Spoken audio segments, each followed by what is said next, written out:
Hey, what's up, guys? Thanks for coming back. I'm RAMO RETRAC, the baddest man on YouTube. Don't forget to hit my Cash App. I got some Les Brown for you today, and it's just an awesome story that he tells. If you don't know who Les Brown is, definitely want to look him up on YouTube. He has all kind of motivational speeches that he gives. I believe he was married to Gladys Knight at one time. But yeah, Les Brown is awesome. I'm going to get on out the way. And guys, don't forget, never ever, and I know people say this all the time, never ever give up on your dream. I'm talking about that big dream you got. I'm not talking about the one where you want to get the pretty lady or the fancy car. I'm talking about the big one that you don't even want to tell anybody about because it's too big for their mind to handle. That dream, don't give up on that one. And if you already have, pick it back up. Pick it back up and start today. I'm going to step on out the way. Let's get into this. I remember when I was stuck in anger for a long time. When I made a commitment to my adopted mother that I was going to purchase her a home. I'll never forget the experience of working real hard to get the money for the down payment. Someone had told me of a beautiful home in an exclusive area of Miami. I went to see it, took my mother there, and she said, yes, I want it. It was on the water. We went to the closing. My attorney said, Les, have you had a title search? I said, what's a title search?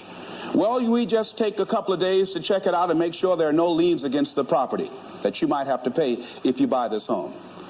The guy who was there selling me the house, he said, listen, he said, the only reason that I'm selling you this house and selling it at a loss is because I admire the fact that you want to purchase this house for your mother.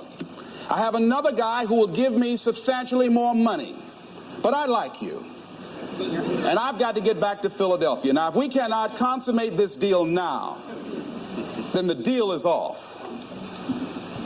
I said, there are no liens against the property? He says, no, of course not. I looked at my attorney. I said, I believe him. I'll sign. She said, Mr. Brown, I'm not questioning his honesty. She said, but business is business. I signed that contract. And we had a big celebration. Everybody in the neighborhood was talking about Leslie coming home, one of the twins that Mamie adopted, to buy her a home. Child, isn't that nice? God is going to bless him. A few weeks later, I received a letter, a registered letter, indicating that the house was going up for sheriff's sale on the courthouse steps. A man had filed a $12,000 lien against the property because the previous owner owed him that money. And if I did not come up with $12,000 in 30 days, he was going to sell the house to the highest bidder. I called this man and said, mister, my name is Les Brown. I purchased this house. I had nothing to do with your prior bill. He said, that's not my problem. He said, you should have had a title search. I said, can you give me time? I said, my mother is an older lady.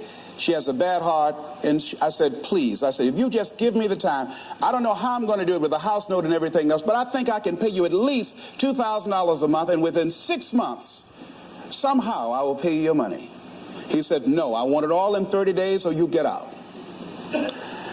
I did everything I could, racked my mind thinking about how I could get $12,000 because I took everything I could to get the money just for the down payment and the closing. I finally had to face the reality that I wasn't going to be able to do it. I was up around 2 o'clock in the morning, walking back and forth, thinking, how was I going to tell my mother this? My children were there in the room sleeping all night long. I agonized over this. I lost over 23 pounds. Pretty soon I went in the room where my mother was sleeping. And I said, Mama, I got down on my knees by the bed. I said, Mama, I got to talk to you. And she said, what's wrong? I said, Mama, I said, we got to get out the house. I said, in my haste to buy the house, I made a mistake. She said, that's all right, baby. I didn't like this house anyhow.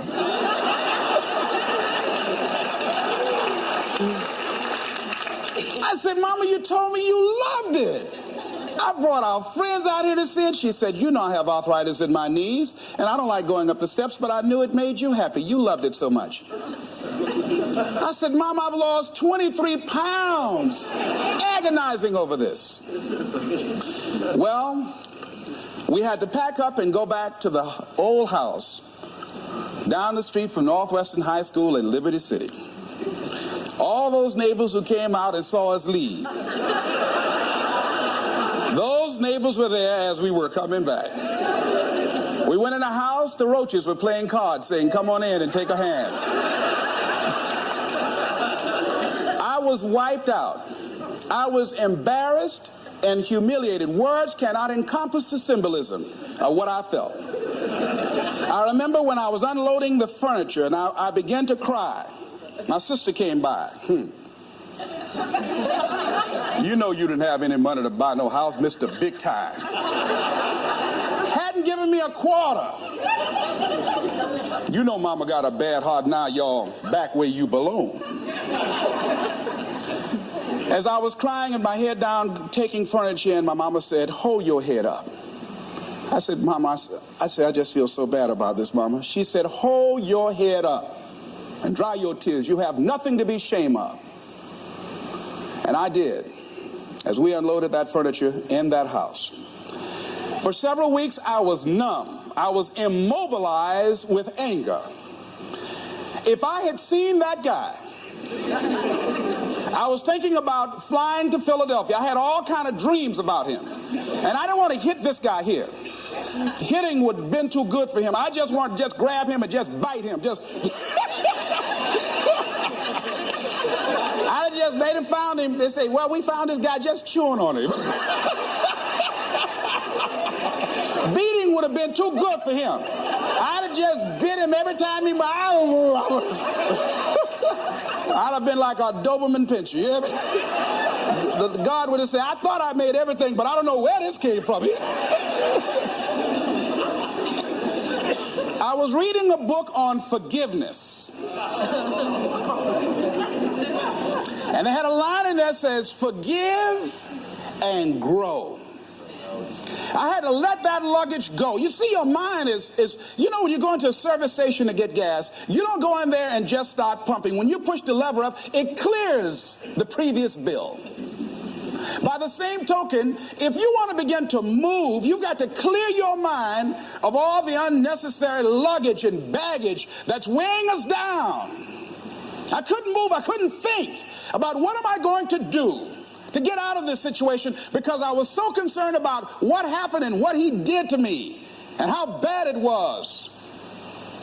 I was so stuck in that I couldn't even focus on what I should have done. Feeling sorry for myself and angry, and none of that was taking me anywhere. So pretty soon I learned through effort, made a conscious, deliberate, determined effort. I had to let it go. I had to forgive it. Let it go and begin to focus on developing myself. And I say to you, you're going to have people to do things to you. Things are going to happen to you. And the most important thing to do is to harness your will and let it go and move so you can grow, so you can get on with your life. It doesn't matter about what happens to you. What matters is, what are you going to do about it? Amen. What are you going to do now, Les? Huh? How long are you going to tell everybody at the bus stop and anybody who would stand and listen to you? How long are you going to repeat the same thing over and over and over and over and over again? How many times do we have to hear that? Don't go around telling people what your story is. Everybody has a story. 80% don't care and 20% glad it's you.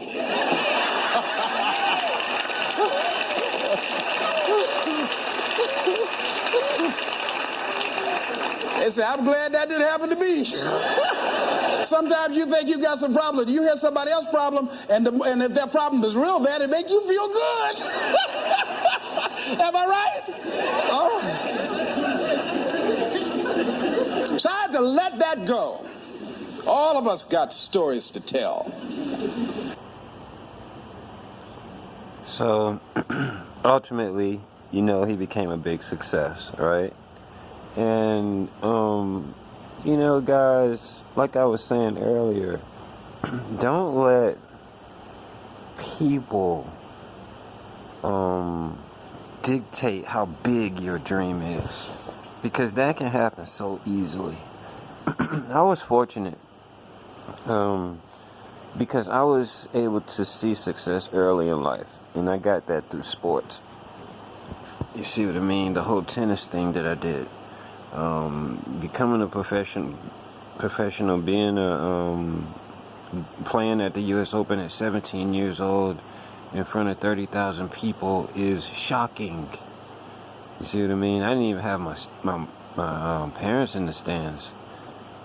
Okay, and that's somebody's dream right now, believe it or not, to play at the U.S. Open, right?